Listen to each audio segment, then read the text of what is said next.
अस्सलामुअलैकुम, आप देख रहे हैं city 11 news Pakistan HD।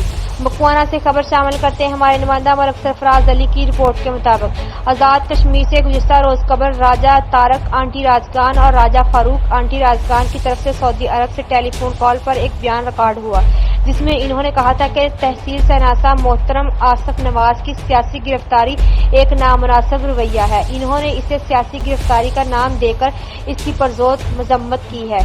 City 11 news Pakistan HD पर खबर चलने पर एक्शन। मोहतरम आसफ की रहाई होगी, जिस पर इन्होंने सऊदी अरब से मुबारकबाद पेश करते हुए कहा कि आइंदा अगर ऐसा नामुनासिब और झूठा प्रोपेगेंडा किया तो बर्दाश्त नहीं करेंगे। और बाद में राजा मोहम्मद तारक और राजा फारूक ने सऊदी अरब से अपने तमाम दोस्तों को मुकामी होटल में पार्टी की और टेलीफोन पर आजाद कश्मीर आंटी राजगान तहसील शहनासा मोहतरम आसफ नवाज की रहाई पर मुबारकबाद पेश की। मजीद अपडेट्स के लिए देखते रहिए सिटी 11 न्यूज पाकिस्तान HD।